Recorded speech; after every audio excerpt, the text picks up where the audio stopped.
Hi everyone, welcome. This is Desi Vijay. I'm a North-South National Team member and a coordinator for the webinars. I'm really glad to see you all here today. We are pleased to have another MTP session, this time for history and geography, with a few of our past winners and well-accomplished youngsters. We call this Meet the Pro type webinar in which a few youngsters in various subject matters join us to talk to their younger peers about their experience, answer their questions, and encourage them to participate in the contest for North-South and also beyond. Also, when we refer them as a pro, we do not mean that they are the experts in the field. After all, they are all the elementary or middle or high school students and still have so much to accomplish in their lives. However, they achieved a bit more compared to their peers, and our intent is to recognize their accomplishments and energize the youngsters to achieve more. We had several such sessions in the past couple of months. You can watch them in our YouTube channel, North-South YouTube channel. Thank you for attending and thank you for all your support. Without further ado, let's get on with the show. And also we want to mention that regional contest registrations are started and is ongoing. And we will also be sharing some high-level contest info here. Please visit North-South website for more information and register for contest. Finally, we want to continue to offer all this various diversified topics. That will be a great interest to you to listen to. Thank you for your support so far, and then thank you for tuning into our webinar sessions. Let me start the session by introducing the moderator. And we have with us Savita Naidu, a North-South board member and one of the original Geo core team member, who will be moderating the session and introduce you the panelists. You will also see the other volunteers behind the screen working on answering your questions. Savita has been a volunteer for North-South for more than 18 years. Her association with the organization started with her son participating in North-South Spelling Bee as a kindergartner in 2003. Savita had held several roles, including chapter director, regional director, convener of 2019 Nationals, director of media and marketing North-South, and now a North-South board member. She has a bachelor's degree from Bangalore University and master's in computer science from Tufts. She resides in Massachusetts with her two sons. Without further ado, let me invite Savita to the forum. Savita, please. Thank you, Desi, for the introduction. Thank you, everyone, for joining us today. We are in for a real treat. We have an amazing panel of young adults who have accomplished quite a bit, and they're very keen to share their knowledge about geo and history, how they got into the topics, and talk a little bit about their accomplishments, as well as give you guys some guidance with some tips and tricks. So I'm going to go through some of the rules and syllabus that we have for the 2022 contest, specifically for geography. So the 2022 contest, regional contest registrations are already open. As you know, the contest will be held online this year too, and will be held over the 3 weekends, April 2nd, April 9th and 10th, and April 30th and through May 1st. Essay writing and computer science are held during the first weekend, which is the April 2nd weekend, and all the other contests are offered during both the April 9th and April 30th weekends. So with this, I will actually ask Harshil to present the History Bees rules so that we can figure out what's going on, technical issue with my presentation, and then we'll come back to it. Harshil, is that okay? So I'm going to talk about the rules for the History Bee. So The History Bee was introduced in the 2018-2019 academic year 3 years ago. There are 2 sections. Junior History is for grades 1 to 3, and Senior is for grades 4 to 8. The History Bee is just one written phase with 30 multiple choice questions in the regional contest, and you have a 30-minute time limit. The grading is very simple. You get 1 point for a correct answer, 0 points for an incorrect answer or a skipped answer. There's no partial credit, no guessing penalty. It's very simple, 1 and 0 grading. There will be 5 categories. I'll elaborate on this in the next slide. We have US history, Indian history, European, world, and current events. And to this link, you can find the contest info. As you can see here, here's some general info, the rules, the syllabus, some links for preparation and some sample questions, and some FAQ. And there will be no national finals this year. So here is this kind of the more detailed syllabus. In terms of world history, you should know all developments in world history from the early humans and Mesopotamia, so like the beginning of world history until the present day. In terms of European history, most of world history really covers European history. The only time European history really starts to diverge is around medieval Europe. So basically know all of European history from like the beginning of world history until the present day. Same thing with US history, all of US history from like the Native Americans until the present day, and all of Indian history from the origins of Indian civilization until the present day. In terms of current events, you should know general political, social, and economic events going on in the US and throughout the world. One example would be the situation in Ukraine and Russia. And these also include current conflicts, such as like the Ukraine and Russia situation, current agreements, current elections, and anything you really hear on the news would be a current event. Here are some resources you can use to prepare. You have history.com, and there are a lot of articles here. This NAQT You Gotta Know has actually a lot of interesting links. So you can scroll down to history, and these are actually the list of things you need to know for each category for Quiz Bowl, but it's largely the same for the History Bee and History Bowl, so you can check these links out. For example, you gotta know these Roman emperors, and you can check this out, and it will have a list of some Roman emperors you should know. So, which country, for junior history people, which country was invaded by Nazi Germany in September 1939, which started World War II? How should we do this? Should we set a poll? They can answer in the chat, but let's see. Yeah, answer in the chat is fine. Yes. Somebody says E. Yeah, a lot of A lot of Poland. Poland. Yeah. All right, that is correct. Good job. So for senior history B people, grades 4th to 8th, Thomas Sankara was the leader of which country formerly known as Upper Volta?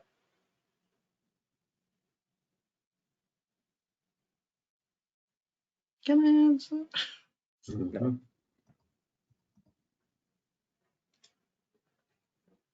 Anything in the chat? Ghana. Somebody says Ghana. D. Somebody says D. Yeah. Senegal. All right, should I give the answer? Yeah. Yeah. So it's actually Burkina Faso. Burkina Faso. Right. Great. And Sabita, if it doesn't work, you can share it with me. I sent you my presentation. Just take a look. Okay, let me just open it.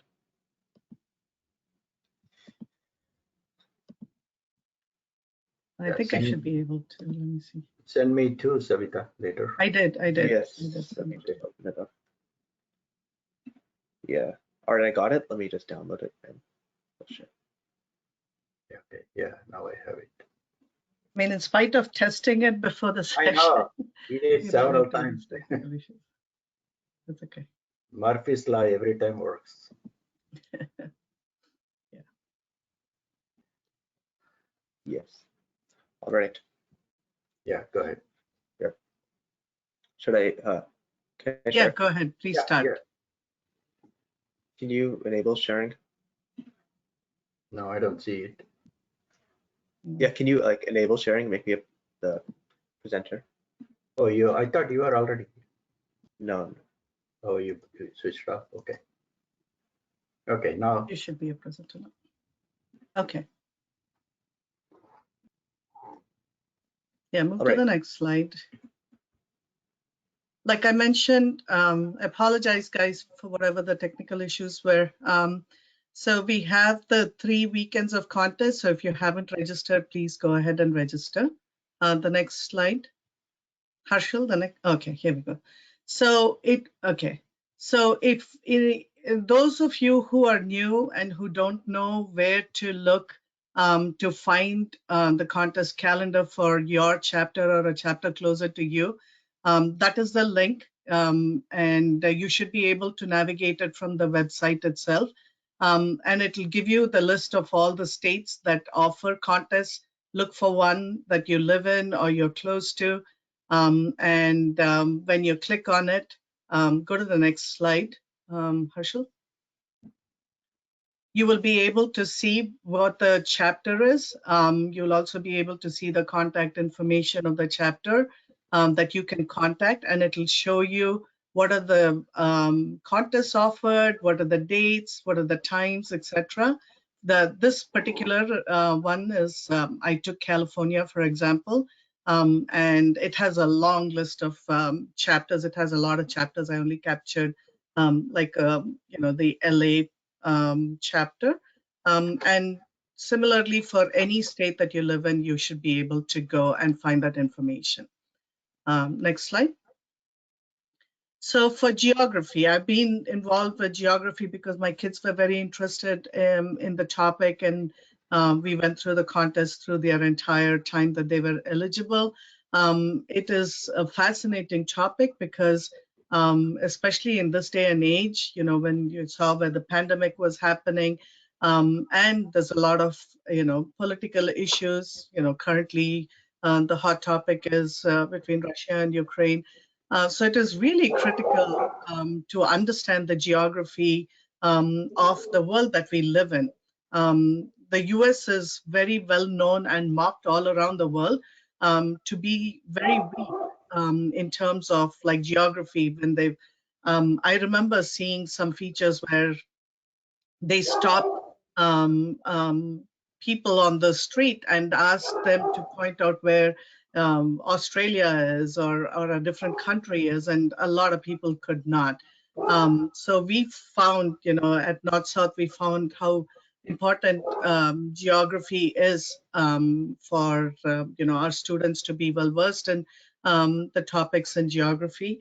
And so when you have to, if you're interested in going to attend the geography contest, this is where you go. You go to US contest from the home site, and then regional contests, and then you pick online geography, and you will get to the screen. In the screen, you have different tabs.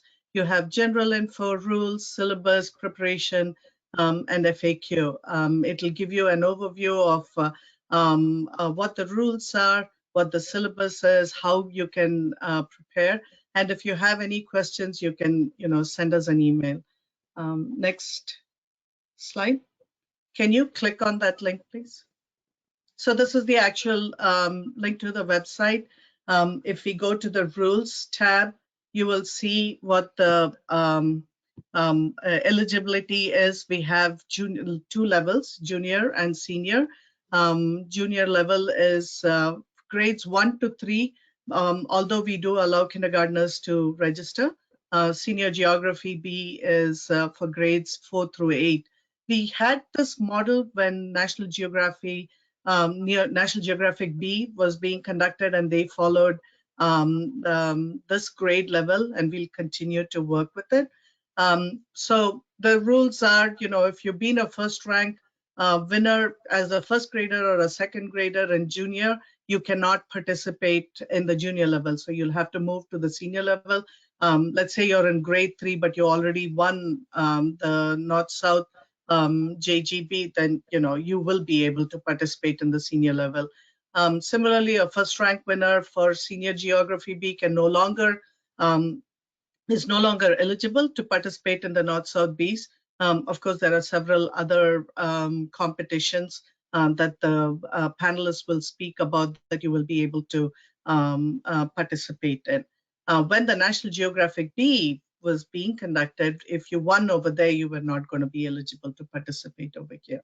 So there are two phases. Phase 1 is written, and it has 25 questions.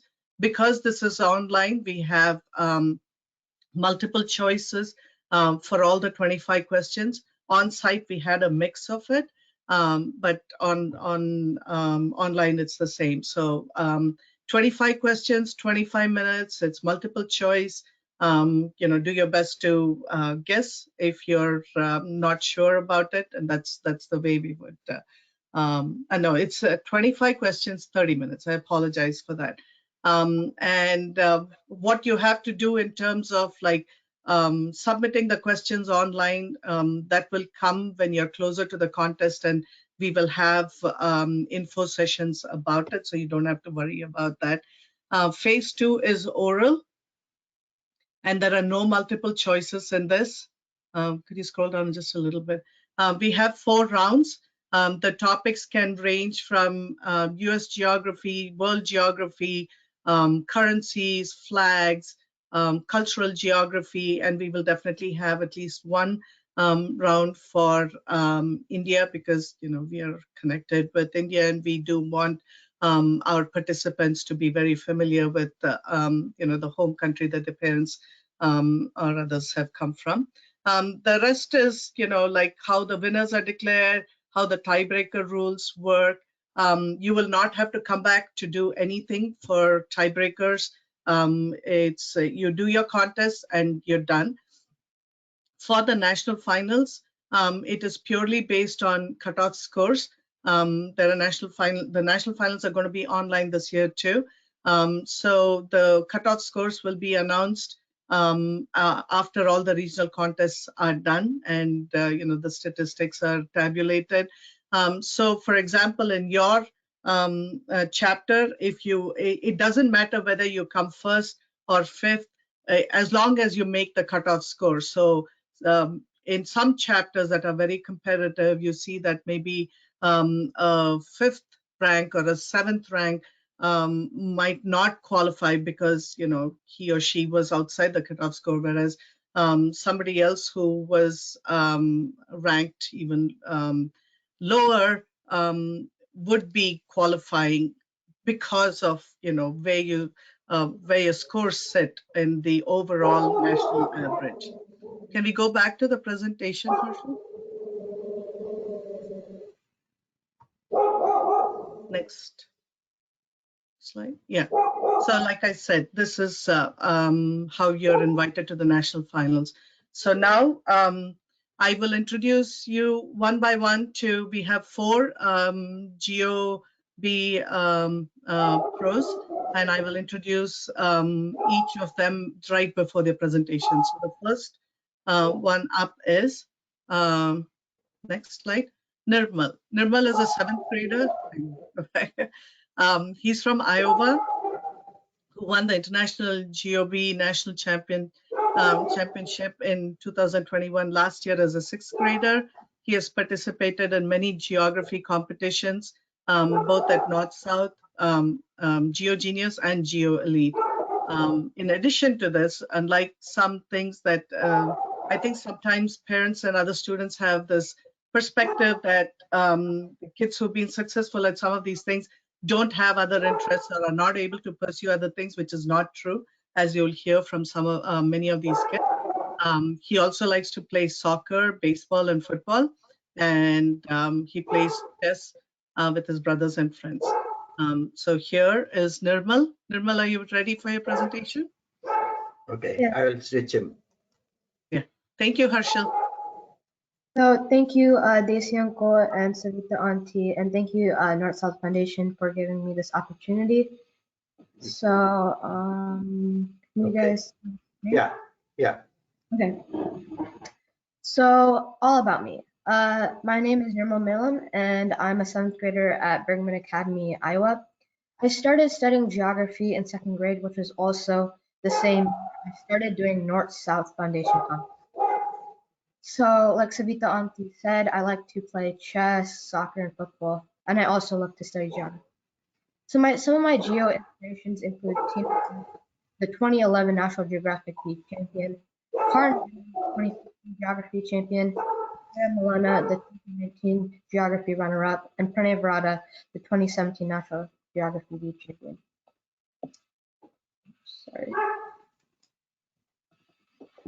And so some of my past achievements include second place at the North-South Foundation Finals in Senior Geography, which was held online in 2021. 10th place at the North-South Foundation National Finals in Senior Geography B in 2019, which was held in person in Boston, Massachusetts. And 3rd place in the North-South Foundation National Final Geography B, which in Junior Geography B, which was held in person in Washington, D.C. So first of all, what is geography? Geography is a study of physical features on our planet and how they're being affected daily by human activities, such as distribution of population, deforestation, and land degradation. So there are 4 main types of geography subcategories. The first one is physical geography, which is more into the physical features on our planet, and it comprises of water bodies like oceans, seas, rivers, and lakes, climate, atmospheres, landforms, soils, and seasons. The second one is political geography, which includes continents, countries, country borders, and country subdivisions like regions, provinces, states, and subdivisions, as well as cities. The third one is economic geography, which is more into the economic and money sector, and it includes agriculture, industry, international trade like exporting and importing goods, resources, finance like currency, and country budget, and transportation and communication. And then human geography,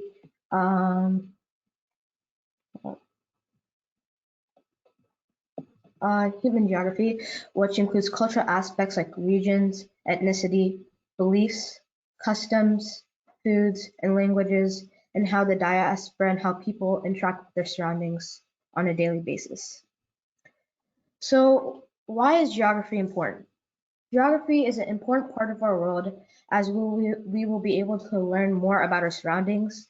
Geography links the past to the future, so we can learn how past events affect how we live in the future. It connects us with people and cultures all around the world, and it teaches us and warns us about natural and technological hazards, so we can learn to be more prepared and learn to decrease the severity of them. We can also learn about the ecosystems around us and how we can protect them from major threats like climate change.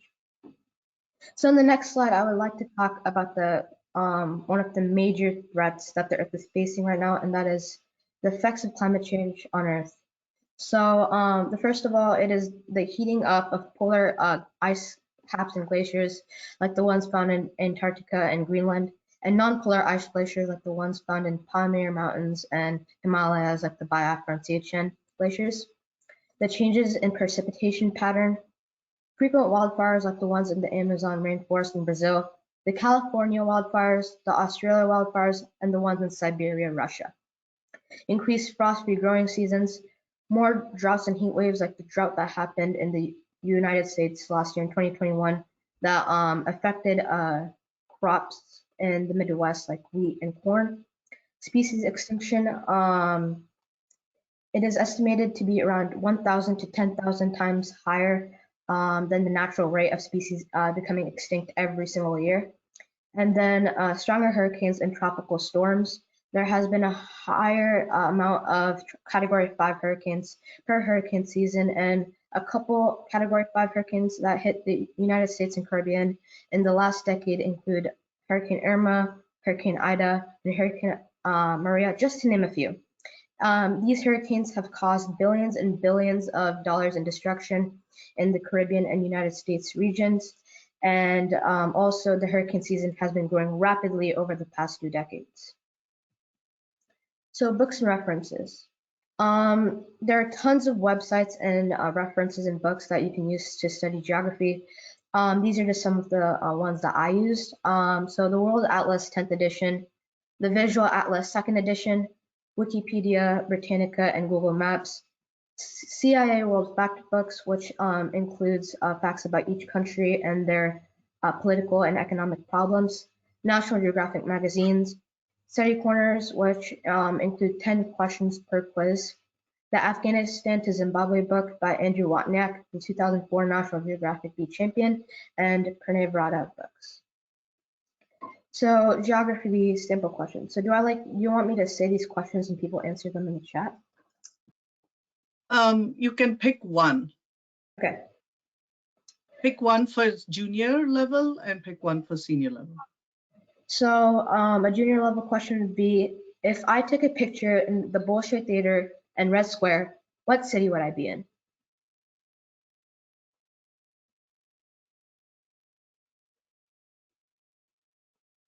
So the kids can type their answers on in the questions tab. Waiting. Moscow. Moscow. Somebody said maybe New York. A lot of kids are saying Moscow. Moscow. Yeah, so if you said Moscow, you are correct because Moscow is the correct answer. And then the Ponton Island. You move, hang on, Nirmal. So you said Moscow. So there is a clue in this, right? I know this is for a junior level. So even if the kids did not know where the Bolshoi Theater is, they should know where the Red Square is, which is a lot easier to connect to Moscow, right? Isn't that how you would be able to? Because there are two clues, and you would be able to pick on at least one of them. Yeah, go ahead with the senior level. And then the Ponton Islands form the western boundary of what gulf of the Tyrrhenian Sea that is part of the Lazio province of Italy?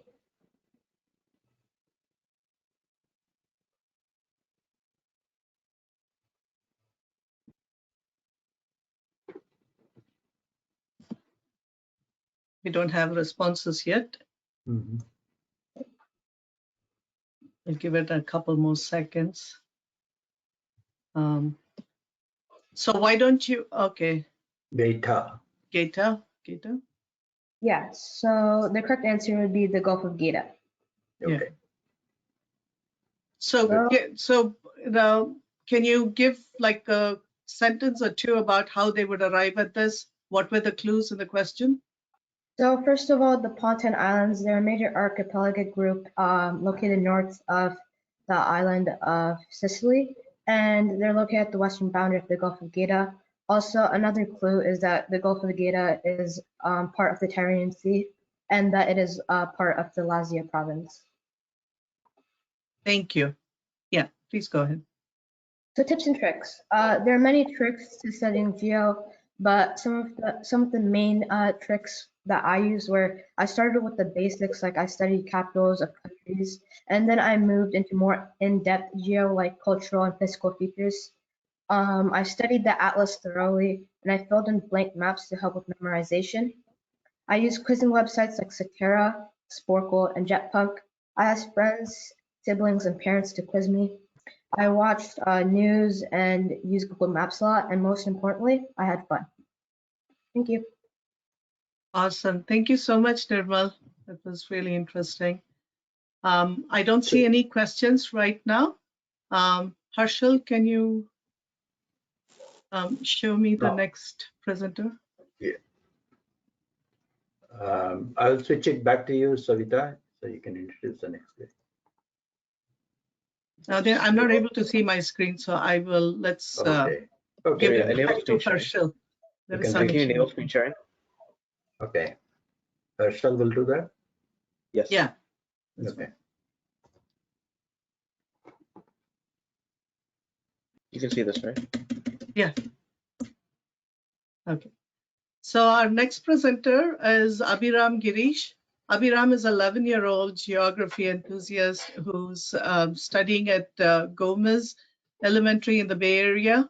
In 2021, he won the Senior Geo Championship conducted by North-South and won the 3rd place at the International Geography Bee. He has budding interest in politics and loves reading Amachitra Kathas. I think those of you who have associated with India or have visited during your summer vacations would know about the popularity of Amachitra Kathas. I personally have a massive collection of it that my kids enjoyed reading when they were young. Abhiraam, please go ahead. Hello, my name is Abhiraam Girish. I live in Fremont, California.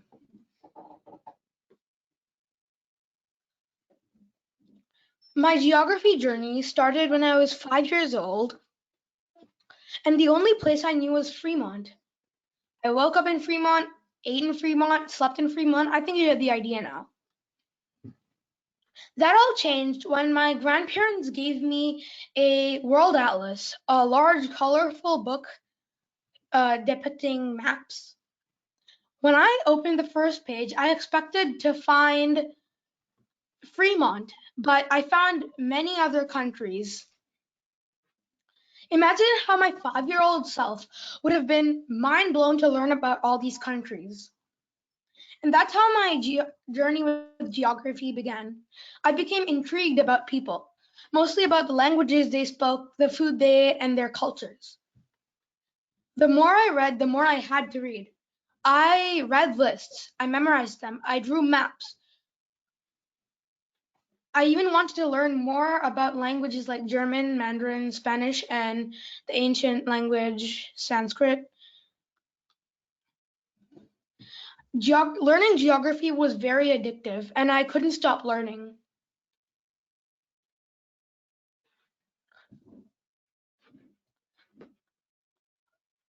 On any typical day, you will find me on YouTube listening to world music, namely national anthems. I know it's weird, but that's just me. On top of that, I love to armchair travel. I love watching travel shows, and my role model, Stephen Fry, happened to tour America from the perspective of a British person. I was this close to being an American, he said. I would have been a Steve instead of a Stephen. Geography kept me naturally curious. I couldn't stop myself from trying to understand about the things going on in this world. Geography naturally took me to politics. I'm sure all of you know about the ongoing events in the Ukraine.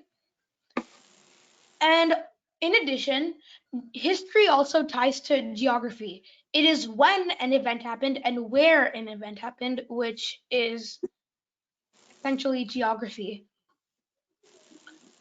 Also, follow the news. Make it a point to discuss everyday events with your friends and family. For example, my best friend Toby not only introduces me to his native language German, but also helps me understand the news from his perspective. For me, history and politics are also ways to understand geography. After all, events in history took place somewhere. Countries have histories. I am 11 years old and I live in California. I love acting and Shakespeare is my role model. I have read most of his plays.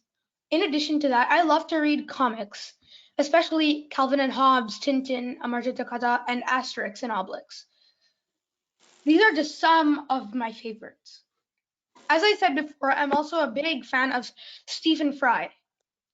He is an actor and historian in his own right, and his documentary of traveling across America is really intriguing and fun. I hope you can find your hook, and I hope you will find geography fascinating.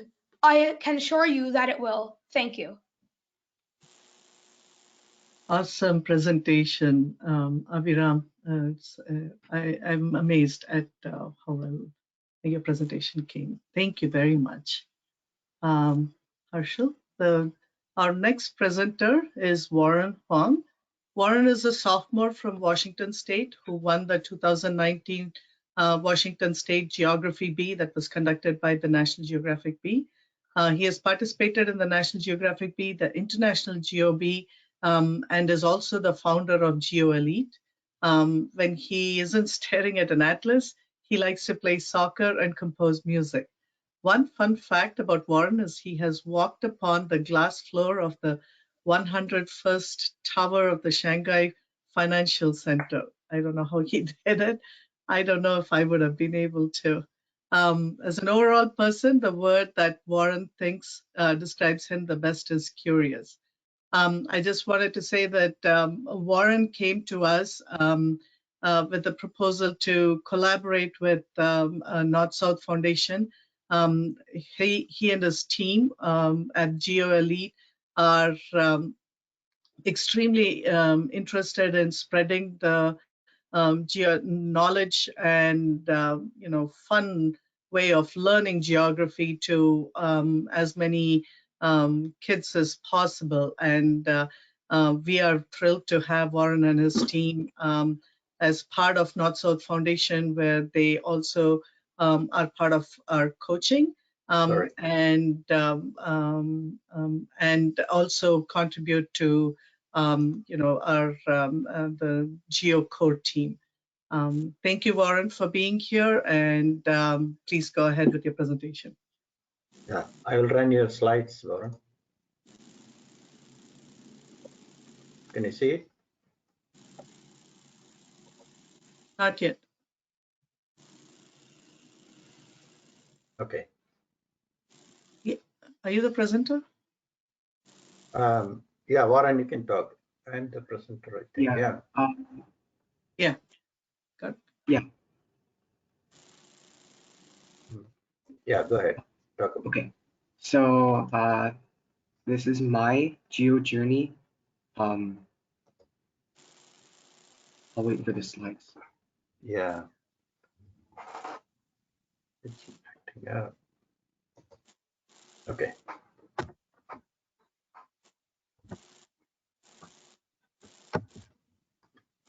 So it's a problem.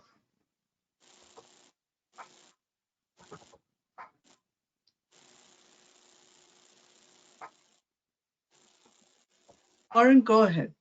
Go ahead, yeah. All right. So this is my geo journey. I'm Warren, and I'm a sophomore at Issaquah High School in Washington State, near Seattle. Aside from geography, my passions include soccer, chess, and violin. I'm the founder of GeoElite, a nonprofit organization encouraging geographic literacy. I'm also the 2019 Washington State Champion of the National Geographic Beat. I'll give you guys a question to think about over the course of my presentation. So the Putumayo River forms part of the border between Peru and what neighboring country? I'll reveal the answer at the end of my presentation.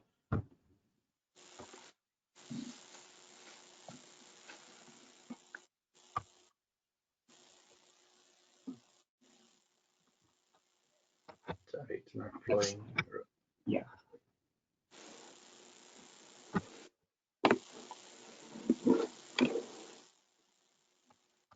Okay. So how I got interested in geo was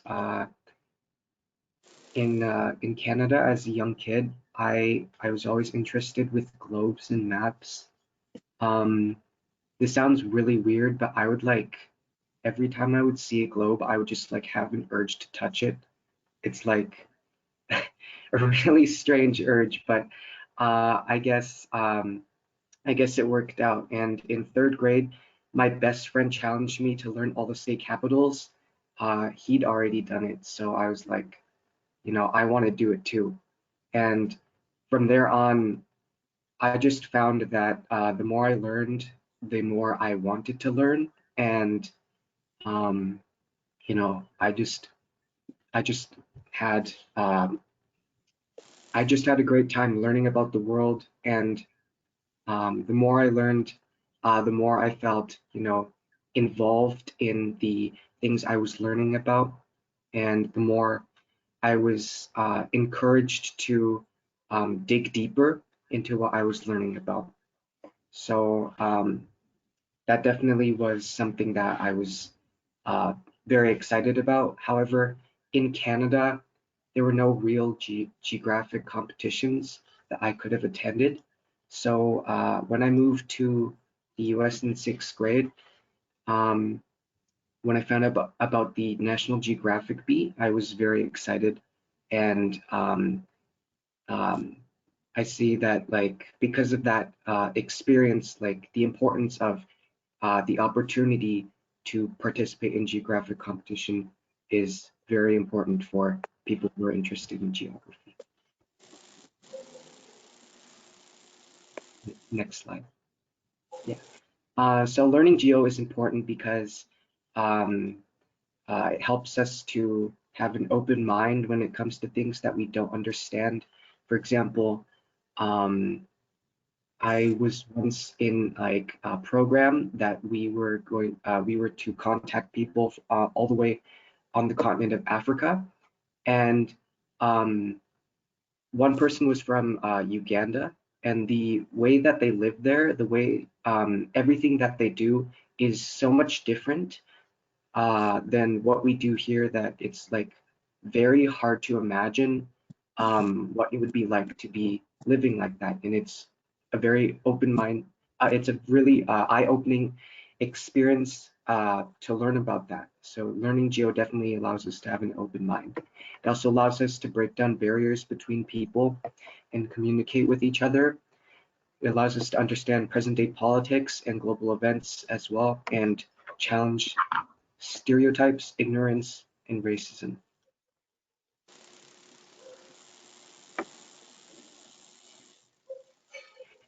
So my preparation for the Geography Bee, it started mostly with quizzing websites like Jetpunk and Sporkle.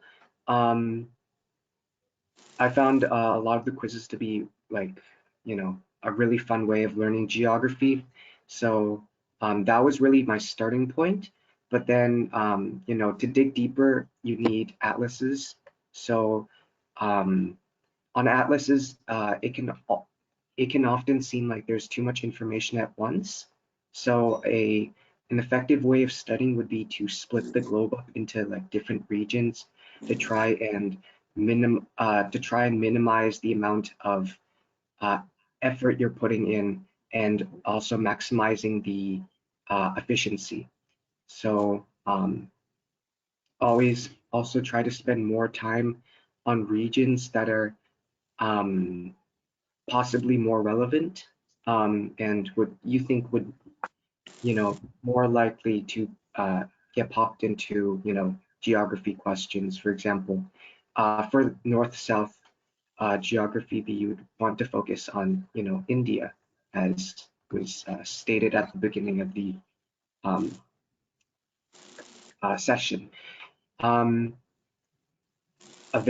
A fun way of studying, instead of only doing notes, would be to make questions out of the notes. This way, it's a lot easier to review what you have taken notes on before.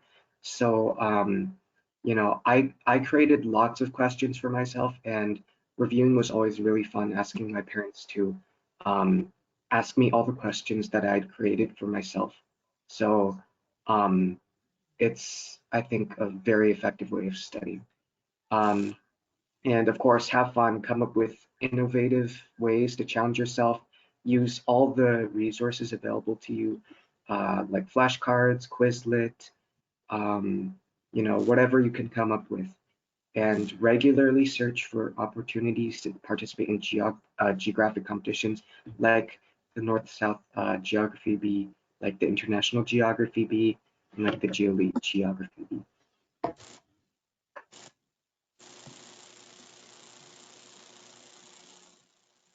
So for those who, that Warren gave that question, if you want to type your answer in the questions tab, please go ahead and do that. I'll give it a couple seconds.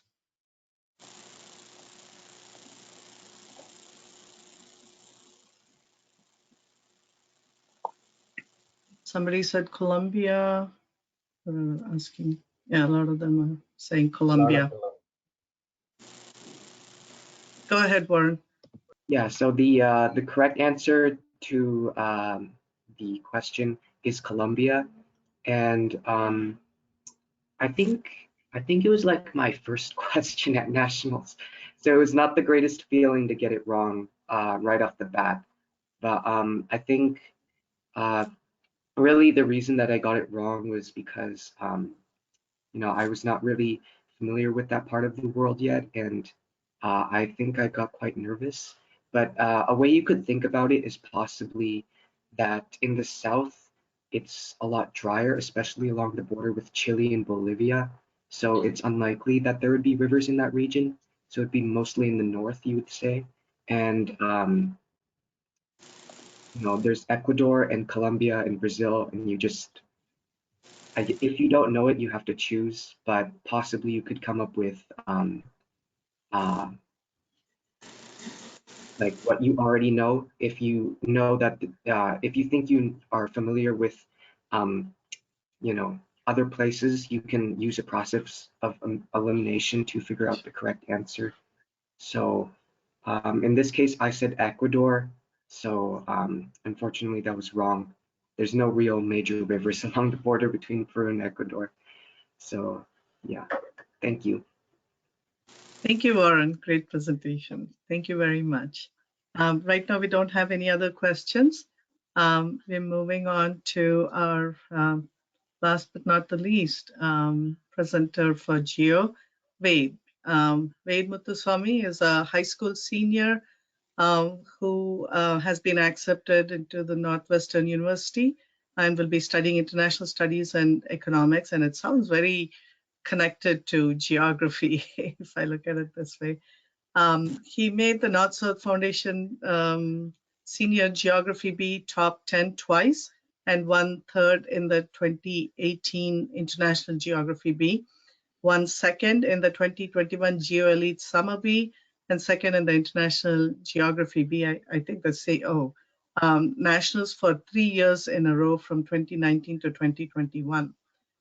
Great accomplishment. In his free time, Ved likes to watch sports and movies, follow politics, eat different cuisines, and listen to music. Welcome, Ved. Thank you for being here, and please go ahead with your presentation. Yeah, hello everyone. So just 1 second. I think everyone can see my screen, I think. Yes. No? Yeah. Yes. Yep. So yeah, hello. My name is Ved Muthusamy, and I'm so glad and honored that North South has selected me to participate in this webinar. When I was like your age, I think most of the people here are in elementary school. I attended such webinars, so hopefully this will be beneficial for you as well. It was very beneficial for me. So here's just a little bit about my geographical journey. So first of all, about me. So I'm a high school senior at Northville High School in Northville, Michigan. So great place. Really cold for those of you in other regions like the Sun Belt and all that. But it's also just a great happening place. Nice little suburb of Metro Detroit. And 1 second. And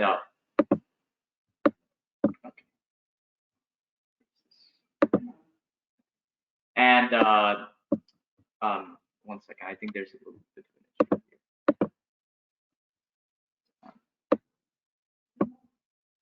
here. Okay.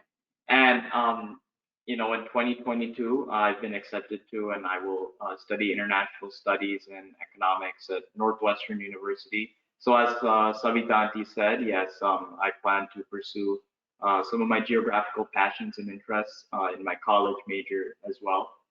And yeah, hopefully delve deeper into the more practical aspects of the world we live in. And yeah, just in my free time, I love to travel, watch sports and movies, eat different cuisines. Again, a lot of this tied to my passion of geography and listen to music. So outside of geography, I participate in many different activities like Model UN, forensics, and Quiz Bowl. And then I volunteer my time by coaching Science Olympiad, geography, which is for North South. Again, a very rewarding experience as the money raised by my classes goes to benefit, a little impoverished students in India and give them scholarships, and Tamar for my local Tamar school and my statewide Tamar Sangam organization. And going off that, if anyone can answer in the chat, I have a question about Tamil and geography. So, as many of you may know, considering this is north-south, Tamil is one of the most spoken languages in the Indosphere, as we'd like to say it. So, which country in the world has the highest number of Tamil speakers as a percentage of its population? Not total, but percentage of its population.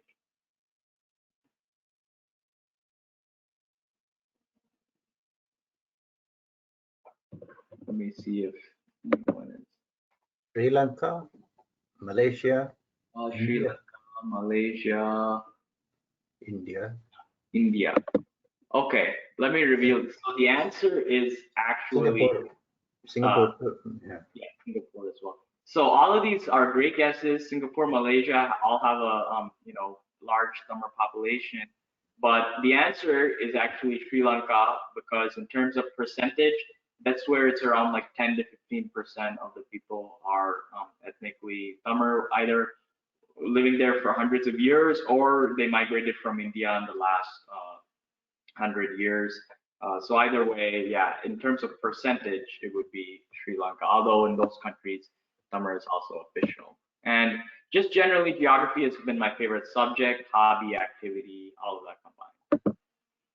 So the learning process. So, I think it's a common trend for a lot of us, but my interest with maps and globes and all that started in elementary school. I could just stare at maps and globes for hours, just analyze the different regions of the world and whatnot. And yeah, I had a lot of free time in elementary school. So like Warren said as well, I was motivated to study all the capitals of the world, just I think in between 4th and 5th grade. And that just kind of exposed me more to the different cities and regions in the world. So my first exposure to competitive geography came at North-South's Chicago 25th anniversary celebration. I kind of didn't prepare at all, and I placed third. So that meant that I had some kind of natural flair for the topic, but I needed to refine it further. And then after that, I joined GOB City, which was an online community. Unfortunately, now after COVID and the cancellation of the NGV or National Geographic V, it's kind of died down. But while it was in action, it was a great community of like-minded geographers from all across the country, even some kids across the world. There were kids posted in like Department of Defense families in like South Korea, for example, and made it to nationals and all of that. And I made a lot of friends there, right? It was really fun quizzing each other, and then meeting up at like in-person events too. It was just a great experience of so many people so purely dedicated to improving our craft. Then I had some school level wins in my Nat GOB. I came second in my 6th grade, and then I won my school in 7th and 8th grade. Unfortunately, I could not progress further in the state B, but I learned a lot of stuff. Like for example, 7th grade, I missed on a U.S. geography question to go to the next round. So I knew that I had to study more in that aspect, and hope I did improve there. 8th grade, I pinned everything on that 1B. Fortunately, it didn't work out as well. But at the time, I was a little disappointed because what I lost on was a little, not really pure geography. It was kind of, a little like what NatGeoB calls like geo challenge and comparison round and all that. But later, I realized that those are as practical, if not more practical. I got a lot of success in North-South. Going to the top 10 in both the Houston and the Maryland, right? Yeah, Baltimore area. Like both of those national finals, I placed in the top 10. So that was great. Meeting all these different coaches, mentors, kids, and all that. So that was very good too. Especially in North-South, it was like in between the different like rounds of competition, we're just all like asking each other questions and everything. We let go of geography. But then I also experienced the International Geography B again, thanks to the guidance of my mentors in GOB City. And these were like buzzer rounds, so they're more fun for me, and I think more fun for a lot of people. They're like Jeopardy, right? Just like trying to frantically click on that buzzer. And initially I was okay, but later I improved a lot, and that's where I think I hit my peak in geography. I went to the World Championships in Berlin in 2018, placed third there, and then the past 3 years placed second at nationals. Hopefully, I'll go to World Championships this year as well, and hope to place highly as well. So those IGB competitions, they're very like fast paced, but they teach you how to think on your feet, and I think that's a skill that's really relevant in today's world.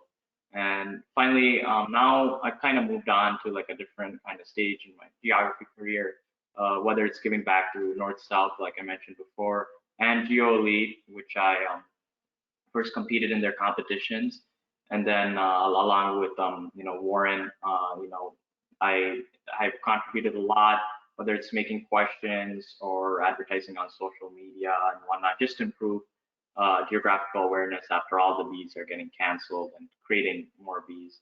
So that's been an enjoyable experience as well, learning other skills that are not necessarily related to geography. So just tips for success. So take notes from anything related to geography, that is, study atlases, maps, whatever you find, and just take notes. But it doesn't even need to be that. Like, for example, in movies or songs, or even going to the grocery store, you can find geographical references. And if you're not sure what I mean, for example, look at the bananas in your grocery section. Some of them are grown in Costa Rica, some of them are grown in Nicaragua, Guatemala, Ecuador. Why are the ones in Costa Rica usually organic and higher priced? Is it because of the quality or something? Is it because of the fair trade laws, the government? There's a lot to be gleaned from simple things like that. Or just movies, for example. I've watched the Star Wars movies, and the latest few ones, they've been filmed in so many different locations just for one movie. Like one scene in Ireland, one scene in Croatia, one scene in Tunisia, showing the kind of different like desert and ice and all different landscapes. So just take notes on anything you find even remotely related to geography. Be solid on your fundamentals. So this cannot be stressed enough. A lot of people say that geography is all memorization, and that's not true. But your fundamentals, yeah, it is true. You have to memorize, whether that's starting off with the world capitals, then U.S. capitals, then some of the major rivers, mountain peaks, some of the like big lists of the big things in the world wonders. But then after that, you have to, of course, refine using higher order thinking skills, and just maintain that by studying atlases so you don't forget. Keep practicing using online websites, books, old questions, etc. Some of my favorite resources are like Sporkle and Jetpunk, like Warren said, for just to have fun. And then books like Geography Demystified and the Ram Iyer series. These are like really hard. My parents used to ask me them, and I used to not get much correct, and I used to be like very disappointed and frustrated. But then afterwards, I learned the value of it, because so many of those questions popped up in NS, North-South Foundation or some other bee. And then just old questions, like you can find old NGB on YouTube or IGB on their website and all. But nowadays, especially if you want to maximize your time and be as efficient as possible, I'd really recommend the YouTube channel Geography Now. It's one of my favorite channels. It's run by this guy on the right you see. It's Paul Barbato. So he makes videos on every country and even some states, states of India, provinces of China, and so on. And it's so interesting.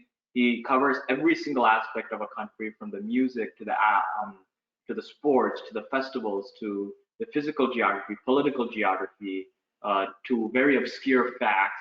And it's all presented in a video format, so you can really experience everything visually, and it makes it stick to your mind better. So it actually synthesizes information from so many sources. And if the videos are a little long, they're like 30 minutes each, but after you watch it, you're left with a much better understanding of the world. And of course, compete, sign up for as many competitions as you can.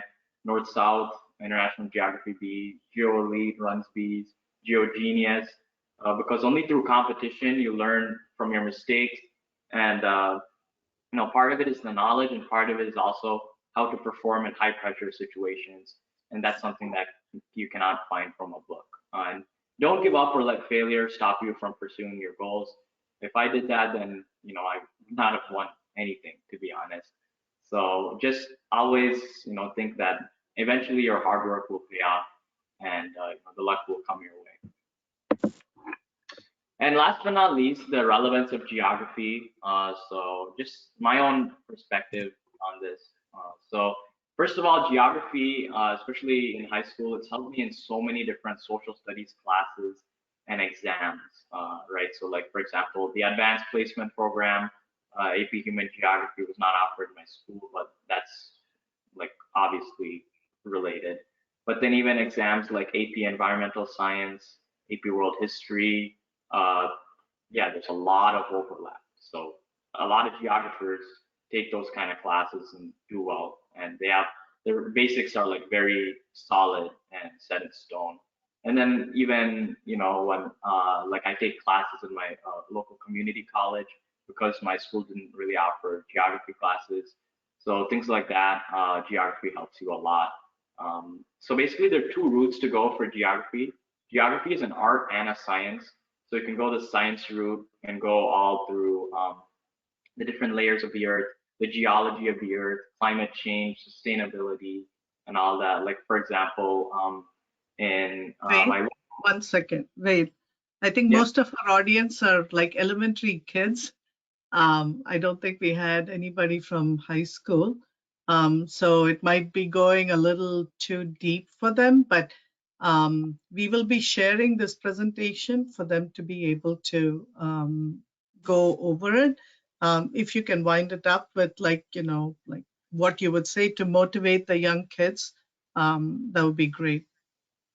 Okay, understood. So just generally across all age groups, why is geography important, especially in this age of globalization?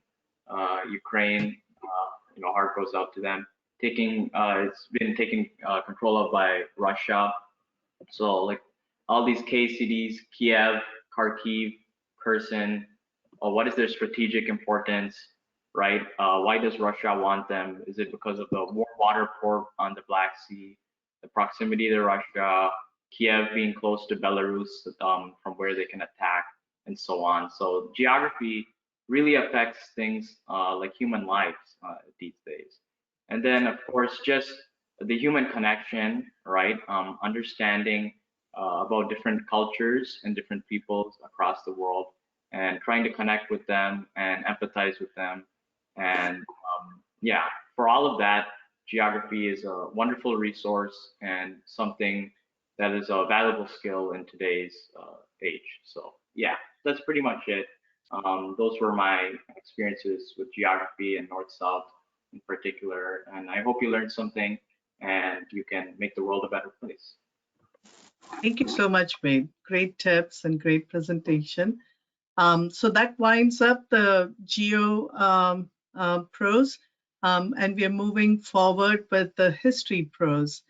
So we'll start with Rishabh. He's a junior at Adlai Stevenson High School. He's the winner of the 2018 7th grade division National History B and the 2019 8th grade division International Geography B. He was also the JV History B runner-up in 2020. Having participated in the North-South competition since 2012, which is about 10 years now, Rishabh credits North-South with bringing out his passion for geography and history and providing a platform for further exploring his interests. Outside of school, he's involved in Model UN. I think this is something that geo-enthusiastic students are involved in, where he has won various local and national awards, as well as his school's economic club, scholastic bowl, and orchestra. Rishabh, welcome, and please go ahead with your presentation. All right, so I'll get the URL real quick. I made you the presenter. Are you able to present it? Yes. All right, so a little bit about me. So I'm a junior at Stevenson High School in Lincolnshire, Illinois, so about 30 minutes north of Chicago. And I've been involved in the National History B circuit, slightly the International Geography B circuit since around my 6th grade. So I was the winner of the 2018 7th grade national championship, and I captained the winning History Bowl team the next year in 8th grade. So more on the difference between History B and History Bowl in a little bit. History B is the individual competition that is run by IAC, and then History Bowl is the team-based competition. Some of you might be more familiar with Quiz Bowl or Scholastic Bowl and History, which are team competitions, and History Bowl kind of follows that format. And then I also did participate in International Geography B in 2019, and I was the runner-up of the JV History B in 2021, just this past year.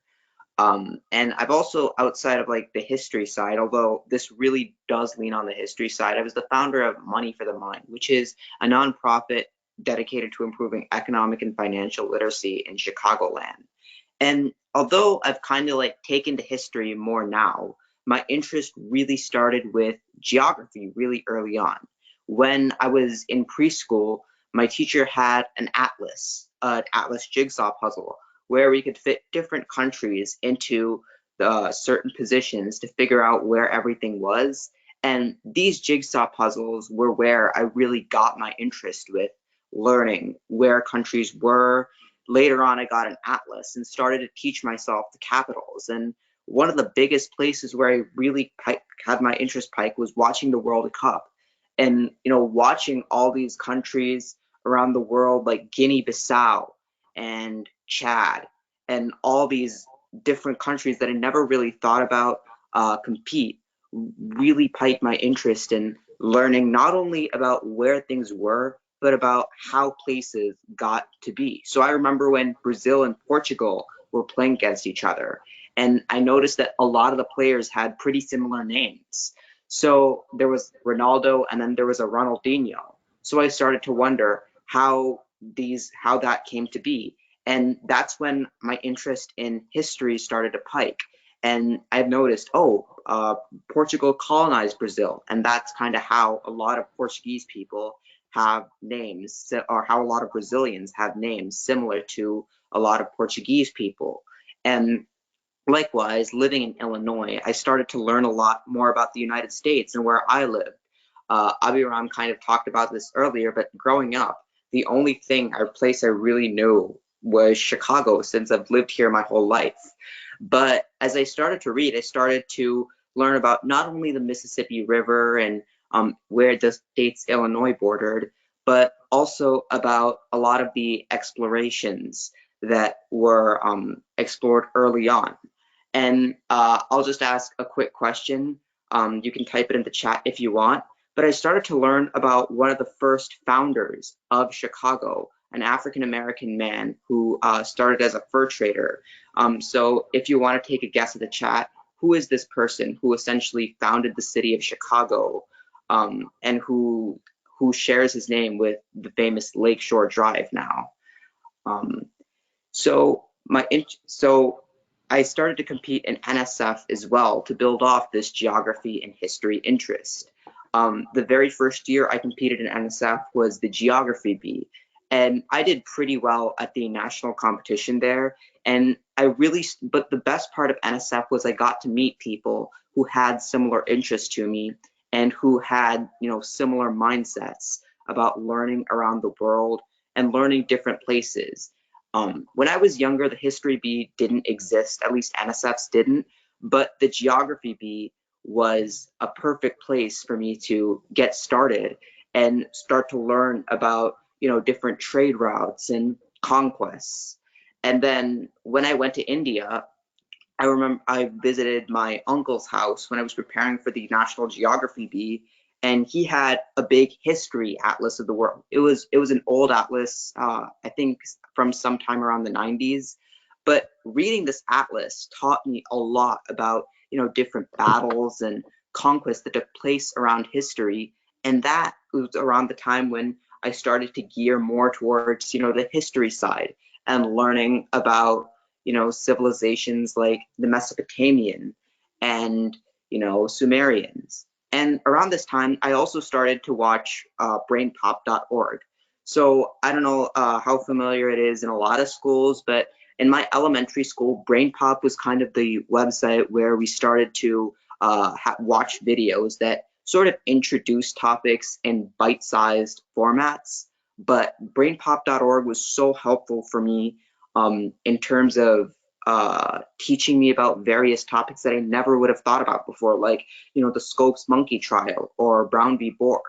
And watching these videos really started to fine-tune my knowledge of history, especially the FYI section at the end.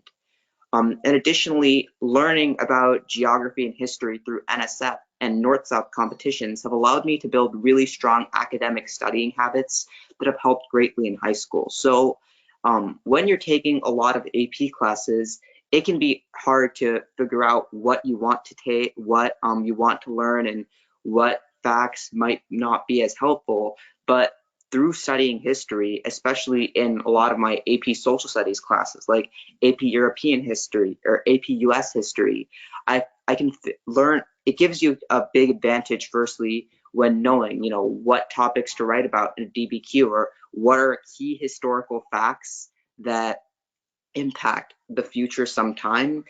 And these have overall really helped me in terms of knowing what to study in NSF. So Warren talked about earlier about, maybe it might not be as helpful to know the 5th largest lake in St. Kitts and Nevis, but if you know maybe the largest lake in the Caribbean, that could be really helpful when figuring out the historical context of a lot of events. And I've really started to, and the History Bee especially, I'll go more into how to study for the History Bee and what NHBB, the largest history competition, which is in the next slide. But the habits I've developed studying for NHBB as well have really helped me moving through high school as well. And to answer the question, yes, Jean-Baptiste du Sable was the founder of Chicago.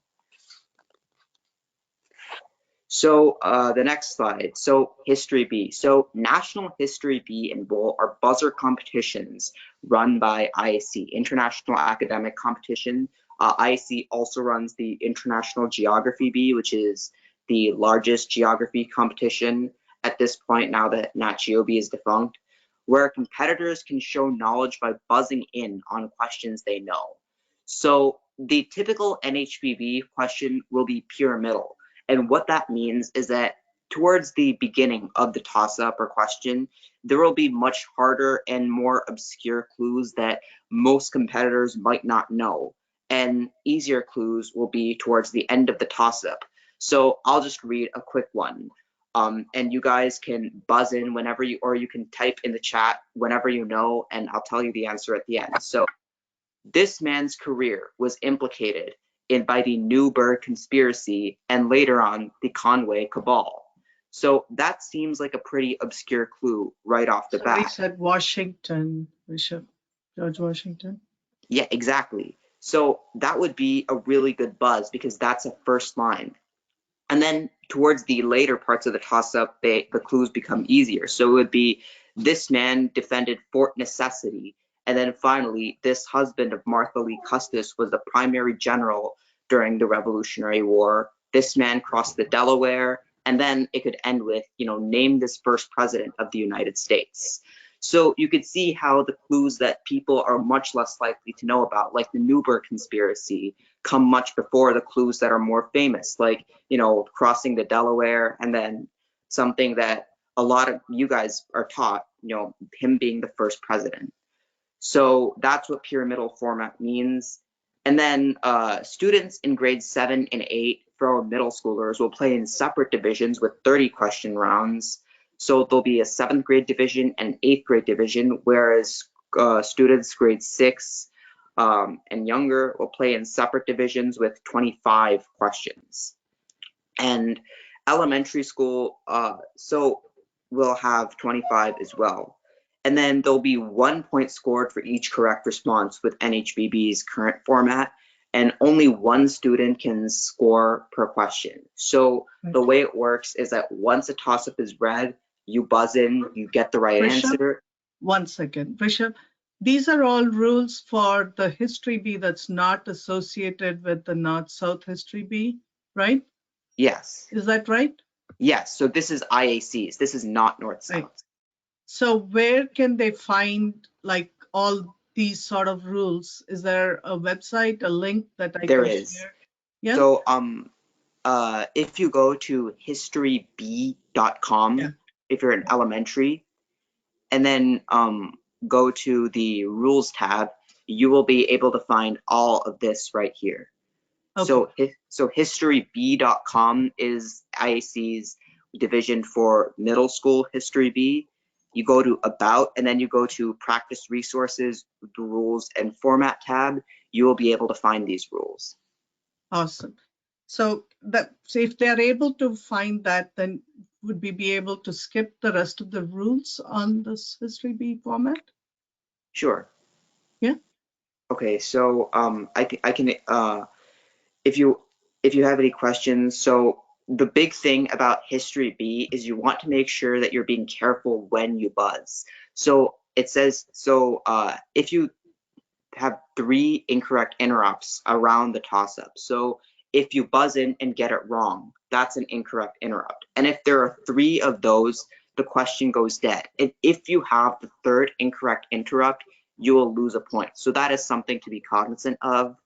And then a final thing, if you're in a prelim round or even a playoff round and you get 6 questions right, you buzz out, meaning that you've scored enough points to go out of the round, and you'll be given bonus points based on when you buzz out. So if you buzz out, right at question 6, you'll get 15 bonus points. And these bonus points can be extremely helpful in seeding later on. And then in high school, I know this doesn't apply to a lot of people, but in high school, it's 8 questions needed to buzz out, and I believe there are 35 question rounds. So some tips and tricks. Read. So reading history textbooks is a great way to build a solid knowledge base. And one of the biggest textbooks I read that was really helpful was Hexco Academics History Essentials Study Guide. And History Essentials basically contains a database of so many different facts. It lists all the presidents in order. And that was one of the biggest ways I learned. So one of my friends and I challenged each other to learn all of the presidents in order with and I had the History Essential Study Guide, and I could read this study guide to learn a quick fact as well about each president, and that really helped me along the way when I was trying to learn. And then Wikipedia and history.com are also great resources. And then one thing, so because History B and Bowl are in toss-up format with buzzers, sometimes you might wonder, how do people learn some of the more obscure clues? And the best way to do that is by reading packets and QuizDB.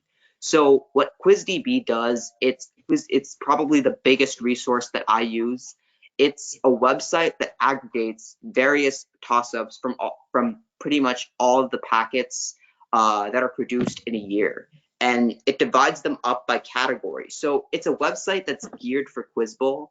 But if you're studying for the History B, even NSF's History B, it can be a great resource in getting access to various questions, toss-ups, and even bonuses. So NSF's History B or North-South's History B is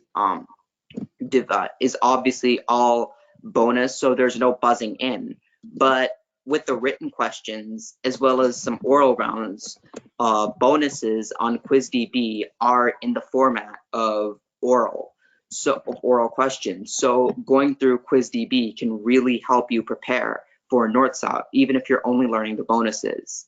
And then for toss-ups, searching in the search bar can teach you many clues in one setting. So if you notice in my presentation, I have a mock of what QuizDB screenshot would look like if you were studying clues for Frederick the Great. And one thing I like to do is I like to go through each toss-up on this if I didn't get one and learn what are some clues for Frederick the Great that I can incorporate later on. So it starts off with him singing an apocryphal hymn. That might be a more obscure clue. But later on, I can notice some common clues in terms of like invading Silesia and rejecting the pragmatic sanction. So those are some things that I'll try to keep in mind when I have more Frederick the Great toss-ups later on. And then one of the biggest things that you can also use is card. So you can either make flashcards on index, and that can be very, very helpful in terms of memorizing various clues. But one thing I've found is that paper flashcards can also be fairly slow. So one thing I like to do is you can use various flashcard apps like Anki or Mnemosiny. You could also even use Quizlet, although I generally prefer Anki and Mnemosiny just because it's often easier to review cards and make sure you aren't repeating cards. And one of my favorite is Anki because it's very easy to download on your phone. It's spelled A-N-K-I. And what Anki does is it lets you create a deck. And then when you add cards to that deck, you can automatically review various clues or that you might not know. And if you don't know the clue, it automatically suggests that clue again for you more than clues you do know, so that you'll have more practice memorizing something you wouldn't know. And Anki is probably one of the best, if not the best, resources for learning about history and geography. And then Mnemosiny is another deck that's similar to Anki. And then if you do site.historybowl.com or site.historyb.com and search up an answer, you can find so many toss-ups like QuizDB. So QuizDB oftentimes incorporates a lot of packets, but it often won't incorporate History Bowl packets. So searching manually for historybowl.com can give you whatever you need. And additionally, historybowl.com can be really helpful in searching up toss-ups that are more geared for History Bowl specifically.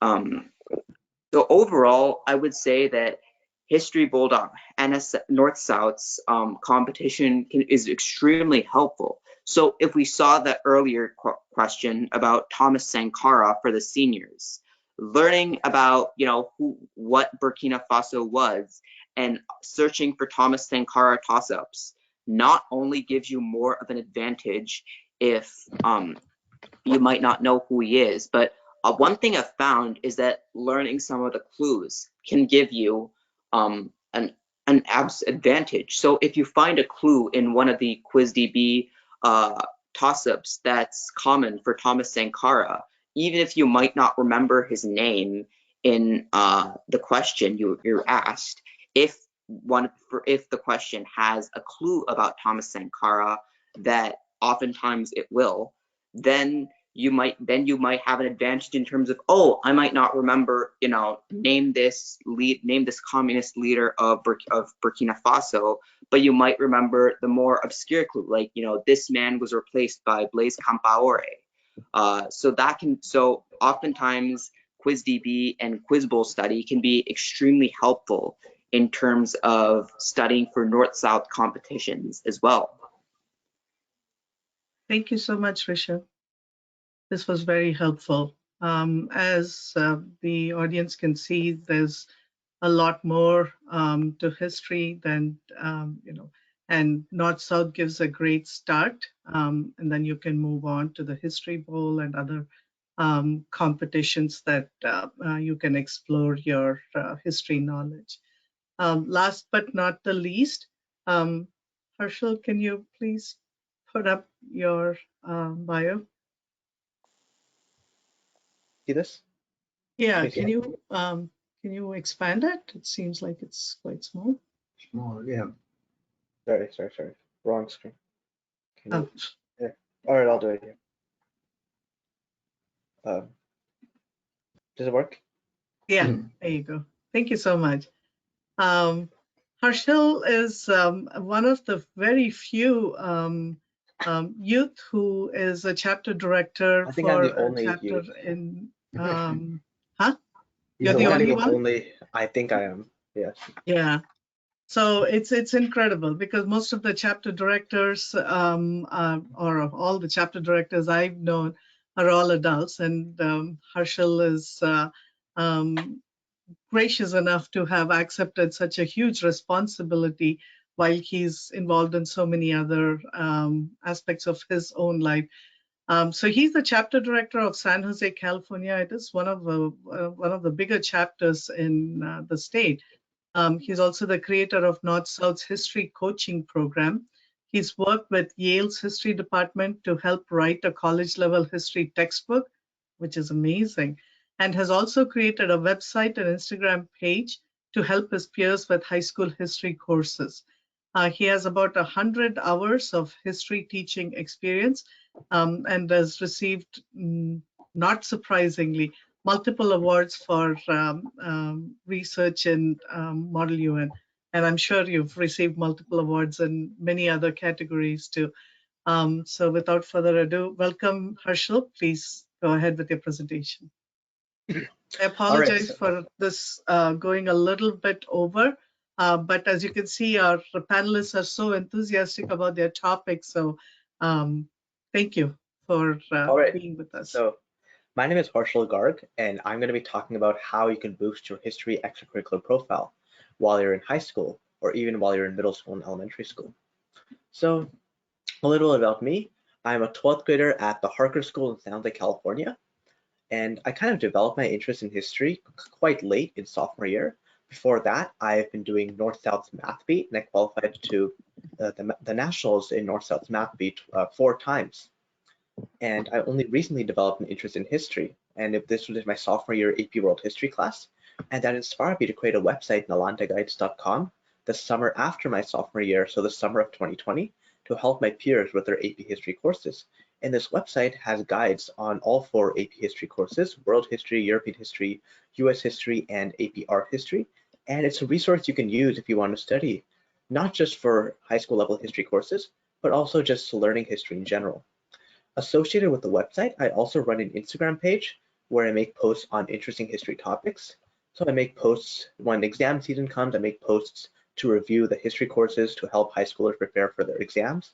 I also make daily trivia questions, and I have about 600 of these daily trivia questions saved on my Instagram profile. And when it's not exam season, I make posts on overlooked topics. And especially because right now it's Black History Month, I'm making a few posts on Black history. And I'll also make a post on the history of the current situation between Ukraine and Russia. Through this website and Instagram page, I regularly host history review sessions for my peers in school and throughout the nation. So through the past 2 years, I've accumulated about 100 hours of history teaching experience with all the things I do, with the crash courses, the webinars, and everything I do. Last summer, the summer of 2021, I helped a professor at Yale write a college-level world history textbook, Voyages in World History. And this is the book that you can see. It's right here, actually. It's used by high school world history classes as well as some college-level intro to world history classes. And currently, I'm piloting and I'm actually leading North-South History Coaching Program, where I'm designing the curriculum and teaching weekly sessions to 28 students nationwide. I'm also the chapter director of North-South San Jose chapter, and I'm the president of my school's history club and Model United Nations Club, and I've written multiple research papers both about history and Model United Nations. So what about history fascinates me? So there's so many different perspectives that you can interpret history. So for example, not just by reading the history textbook, but there's so many different history textbooks, and each textbook kind of has a different way to organize history and a different way to teach history. If you think about history as like a suspension bridge model, where all that really matters is where you put the pillars in history, what moments in history are you teaching, and how are you connecting the narrative of history? So for example, some books put one pillar at like the agricultural or the Neolithic revolution, and then the cognitive revolution, and then the scientific revolution, and they would talk about all the things in between. Some would talk about, US history textbooks would talk about like different presidents, and they would kind of connect the narrative of US history by talking about different presidents. The book I helped write last summer actually talks about different travelers, and it narrates the course of history through the journeys of different travelers. And I think just reading different history textbooks can provide you with a different perspective to understand history. Another thing is reading works of literature, especially when you're in middle and high school. Instead of reading more of like kind of fiction storybooks, you read a lot of literature that was developed in historic times. And one thing that I found fascinating was especially Spanish literature, and I'm actually taking my high school's AP Spanish literature course. And by reading Spanish literature, I actually gain a very unique perspective on indigenous Spanish and indigenous Latin American history, because literature is written by, well, some people say like history is written by the winners, and the narrative you see in your history textbook is only about the winners in history, not really like the unspoken voices. But these unspoken voices often write a lot of literature. And reading Spanish literature taught me a lot about the history of Latin America from the indigenous perspective and not really from the Spanish perspective. Another thing that really fascinates me is art history, because by learning our world's history through art, you can actually gain a unique perspective. And I'm actually taking my high school's AP art history class. And when you start to learn kind of the narrative history through works of art, you can start to understand like different artistic developments, like how Christianity was really popular, how Christianity started to develop in our world's art, and how it was condemned by different cultures, how Christian art spread throughout the world, and that's kind of synonymous with how Christianity developed and how it spread. And you can see a lot of the common themes of history in the history of art. Another reason is that this is kind of how I was really interested in history. Kind of like Rishabh, I was really passionate about geography. I never did well in North-South history Bs, but I really liked North-South geography Bs, but I really liked geography. And in my high school world history classes, I would learn about the history of my travel destinations, which made me more interested. So one topic especially was Mughal history, because I've been to the Taj Mahal and other Mughal monuments, such as the Red Fort, as you can see here. And when I learned about Mughal history in my sophomore year class, that's kind of really the main point. That's like the main topic that really sparked my interest in history and encouraged me to pursue a history path. And the final reason is that history can be applied anywhere. So if you become a major in history, you could pursue careers not only in history, like in academia, museum curators, become a history teacher, but also in political science, in government. You could pursue a career in investment banking and financial analytics, marketing, because through history, you could learn about historical trends in both marketing and in finance. And a lot of history majors actually go to law school later on. And there's so many applications for history that history, you don't even have to like pursue a career in history. You could like double major in STEM and history, and history would teach you the research skills, while STEM would be like your actual career. Some activities you can do with history, especially in high school, most of these are like in high school, but there's some, like some middle schools have like diminished versions of these activities. You have Model United Nations that Rishabh and a few other people on this panel have already done. And this is like kind of like a more formal classroom discussion where you simulate the United Nations conferences and you kind of learn skills in diplomacy, negotiation, speaking, leadership. And although it's like politics and international relations and current like international social and economic issues, there generally is a bit of history, and history knowledge could help. And at some conferences, there actually are debate topics related to history. Like at one conference I went to last year, I had to debate I was in a committee where we were simulating the interwar period, the situation leading up to World War II, and that was really fun. Another activity is debate, and debate's kind of more self-explanatory. This is like a discussion, kind of a debate among two people or two teams about a modern day issue. And again, because it's kind of largely political and social, there might be a bit of history involved. As Rishabh mentioned earlier, the History Bee and History Bowl are competitions based on history knowledge. There are a lot of ethnic organizations and honor societies. So in high school, you would have your National Honor Society, which is a volunteer-based organization, but you would also have, most high schools have these like ethnic honor societies. So if you take Spanish class, you have your Spanish National Honor Society. If you take Japanese, you have your Japanese National Honor Society. And different like societies have and different schools have different requirements for membership, but sometimes you might have to make a project about some aspect of that ethnicity's history. And as I mentioned earlier, I'm actually a part of my school's Spanish Honor Society. And both years when I was in the society, I did a project about Spanish literature and how we can gain a unique perspective to understanding history through works of Spanish literature. And finally, what you can do is take history-related courses. So as Rishabh mentioned earlier, you have AP World History, AP European History, AP US, and AP Art History. These are the 4 main AP History courses. The first 3 follow the same format, and then you have AP Art History, which is a bit different. As I think Ved mentioned earlier, there's AP Human Geography, which is kind of similar. Also AP Environmental Science has some of the same themes. There's also AP Econ, there's Macro and Microeconomics, AP US Government, and AP Comparative Government, which are all kind of in the humanities and somewhat related to like history and the common themes of history. And if your school doesn't offer that many courses, you could self-study them. You could use my website to self-study them. You could take courses at your local community college. And in the summer, many universities offer programs where high school students can study at the summer semester of that university. And you could take history courses during the summer at these major universities. And besides that, many universities offer their lectures online for free, like MIT's OpenCourseWare, and you can just check them out. If you're in middle school, I know elementary and middle schools don't really offer many options. So if you're really interested, you could maybe just find some online resources, or you could probably check out these online lectures, as that will probably be the best option, because I mean, AP level and community college courses will not be practical for like elementary and middle schoolers. In terms of like how to start pursuing history, if you don't really like history competitions, you want to do more of a history project and more of like building your extracurricular profile instead of your competitive profile, first find a topic that interests you. It could be something personal. You could combine history with another passion. Like if you're interested in math, you could maybe do a research project on the history of math. If you're interested in CS, I actually did a project for my AP Computer Science final project on the history of Java and how the history of Java and history of all the updates in Java affected its current state. You could also maybe do a research project about how computers were used in World War II if you're really interested in computer engineering and CS. And then you have to pursue some research. You could look at articles. There are a lot of articles online. You could look at databases. Your school librarian might provide you with access to some databases. And if not, there should be some free online. You could also look at primary sources. Many of these primary sources might be in the databases, and you could even search them up. Sometimes these primary sources will be linked in these articles or would be mentioned in these articles and databases. You could search them up on Google to find them for free. And you can also find books in your local library or even just online.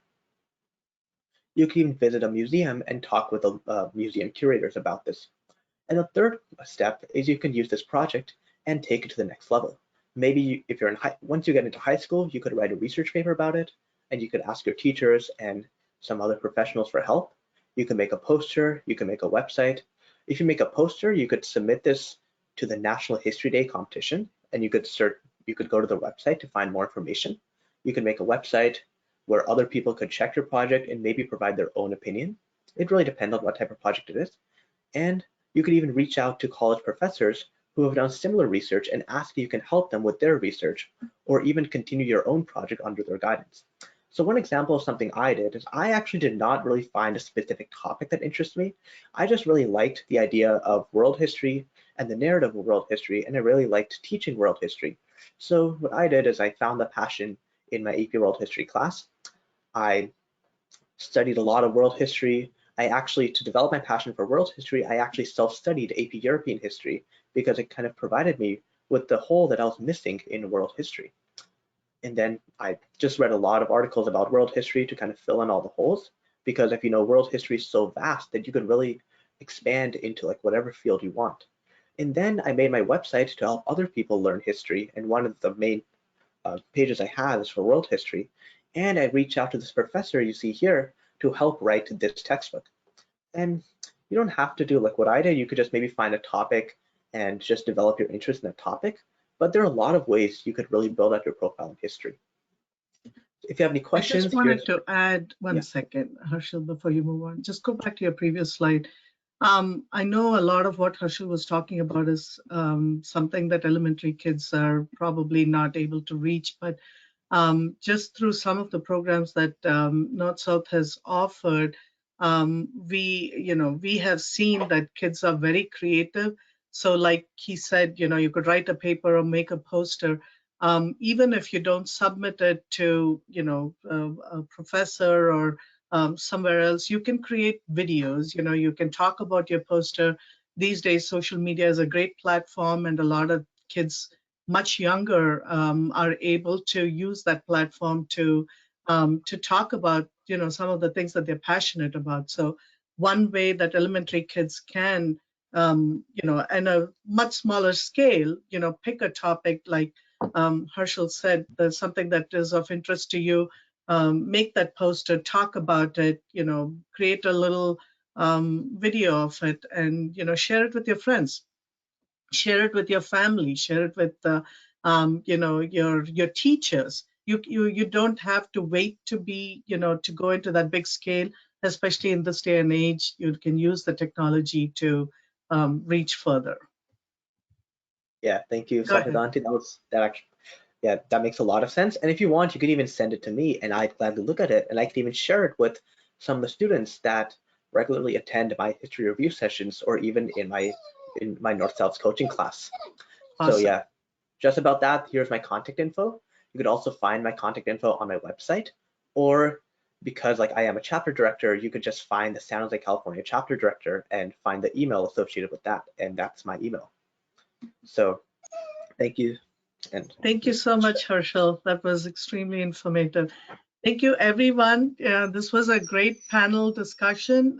Thank you all for taking the time to not just create your presentations, but also share your journey about your passion, what you're passionate about, and also to the fact that you're volunteering to give back something to your peers and the younger generation. Hopefully, this has inspired a lot of the kids, especially those who were on the fence of, should we register, should we not? Start at a small scale.